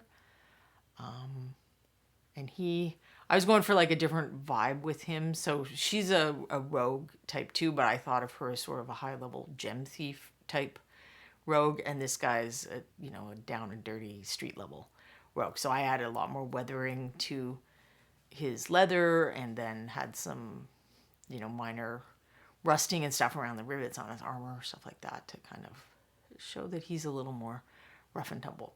This is concept art by Izzy Talon Collier. This was for ReaperCon, I don't remember, I want to say 2016, 2015, something like that. But the painted figure is coming up and she's in the Kickstarter now as well. This is concept art, and then the green for a different ReaperCon Sophie, I want to say 2018, that is also in the Kickstarter. This one was sculpted by Bob Rodolfi, and the concept art is also by Izzy Talon Collier. And this one, I know some people weren't that excited to see the Sophies added to the core set, but both this one and the Bourbon Street Sophie, I think if you leave the wings off, they're perfectly serviceable as noble people, and it's not that hard to fill the little holes in the back. A girl sitting on a gravestone is a little more specific of a figure, but there you go. So this is the painted version of that Sophie, where I was trying to match the colors that Izzy had used on her concept art, which is another interesting challenge to do. And what I recommend, it's interesting to try to match someone else's colors. And then if you don't feel like choosing colors, it's certainly a way to go. And you don't have to have the exact same picture as what you're painting. Like, you can take the cover of a book you really like, or I've even used color schemes off of like just products, cleaning products or whatever. Because the people who make product containers are usually highly trained graphic artist professionals who know a lot more about color than I do, so they're good people to steal from. Then this is the painted version of the Masquerade Sophie. And here I was trying to work a little more on light. So there's a subtle thing where the light is coming more from one side of the figure than the other. From this photo, I think it's coming from the right. Yeah, you can see it. So it's coming from the left there. So the on the right side of the photo, the face is more shadowed, the wing is more shadowed. Even if you look at her blue vest. So that's kind of like you take the idea of the super extreme source lighting that I was just doing, and you meld it with the idea of the kind of more diffuse light that we usually do, but you assume the diffuse light is coming from an angle instead of from straight above. So it's like a zenithal light, but from one side. And that can add a lot of visual interest to a figure, just doing that. Because everything's not as symmetrical as when you paint with the light from above. And that is also freehand on the bodice of her dress, because the color version of the art that Talon did for this one, she's seated with a goblet. So she's in a totally different position, but you can see a design on the bodice. So I kind of had to simplify that down to do the freehand. Geek Cat Lady, yes. Bob did such a lovely job sculpting the dress and all the accessories and everything. And there's various posts on my blog. If you put in freehand, you'll find some posts about how I painted that one and the dress on the Asandris. I wasn't blogging when I painted this figure, so she's there, but just for some examples with contrast. So this is going back to the light thing. The first one was painted with kind of just general light, and the purple one was painted as if the light was coming, in this case, from the left on this side of the photo. So you can see the left side of her cloak where it flares out is a lot lighter than on the right side, and it'll be more obvious, I think, in the front view. So where that little light spot is on the top of her hood, and then if you compare her legs, is probably the easiest place to see it. It may look natural to you, but when I'm taking these photos, I'm trying to eliminate all shadows, so everything is lit. Any darkness you're seeing, or anywhere where it's darker or lighter, should be painted on. So if you look at where the back leg, that's a little further back, that her weight is on is darker, and the leg beside the dagger is lighter. I painted it that way because I was trying to make it look like the light was coming from the side with the dagger. So that's kind of like OSL, but you start incorporating it into your regular lighting, and that can really push your painting. And that's something you can do with tabletop figures. That doesn't have to be with this fancy freehand and all the techniques and whatnot. Just doing that on a regular figure can add a lot of visual interest. And then I think we're back to the beginning. So I'll come back to this view. Or maybe I'll come back to this view. So did anyone have any other Kickstarter questions, comments, anything else about source lighting? We'll look at this. We'll enjoy this guy again. And maybe I'll sign off a little early, and we'll see if the Reaper Dream Team is ready here to make your dreams come true and tell you more about what's coming up in Bone 6. I don't know, maybe we even unlocked stuff since I last checked mail. I don't know. I haven't checked much today. But yes, so hopefully, I think a bunch of us are coming down the Wednesday before the Kickstarter ends. So there should be some more streaming. I hear that we're going to get a chance to see some of the role-playing game that Reaper's been working on. So even if we don't do our Reaper Errant, we will be having role-playing. I think it's Wednesday, Thursday, and Friday before the Countdown Party, which is on Saturday. So there should be extra streaming opportunities, and I'm guessing that Michael Proctor will also be there. We'll probably get roped into doing some painting on camera or something. I think Justin wasn't sure if he knew where the there's a special kind of camera we use for that, a document camera. So he's not sure if he knows where the document cameras on site are, because they don't really use them day to day. All the painters now are remote since Anne moved. But yes, let's talk about the other things you can watch on the Reaper channel until then and after then. So these are shows that are on all the time. This is not Kickstarter related. Anne paints Monday through Friday, starting at 11:30 Texas time. Then my show's on Monday afternoon. Michael Proctor and Jason Wiebe host The Crow's Nest, which I want to say is 5 p.m. Quindy's going to correct me in the chat. I want to say it's 5 p.m. On Tuesday afternoons, Reaper time. Then Wednesday, as we talked about earlier, is Miniatures Done with Luca, the Italian painter. So, and he's a really good painter. He's fun to watch. And then Thursday is The Crafty Creative with Josh Foreman. And he does like terrain and maquettes and sculpting and just all kinds of... The Crafty Creative is a great name for his show because there's all kinds of stuff going on there. I think recently he was doing stuff with tree foliage. Then Fridays... I think Reaperland is on every Friday, right, Quindy? So Fridays, I want to say 2 p.m. is Reaperland, which is kind of a community show for the Reaper community that John and Dave host. And right now they're talking more about the Kickstarter. Oh, I forgot Thursday evening is the show that if you've watched anything here, you've probably watched Reaper Live, which is at 6 p.m. Reaper time.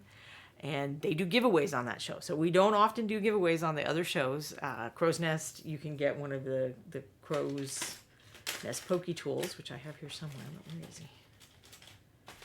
Where's my cool Pokey Tool? There he is. So you can get one of these sometimes on the Crow's Nest. And I think Reaperland, they'll sometimes do marble races and have gift certificates for that. But the place where you're most likely to have giveaways is Reaper Live, and that's also the best place to get Reaper news. Even not during Kickstarter times, but you'll find out about new releases and upcoming figures and just kind of ReaperCon. Once that starts coming up, what's going to happen with ReaperCon, that's the place to go for all that kind of news.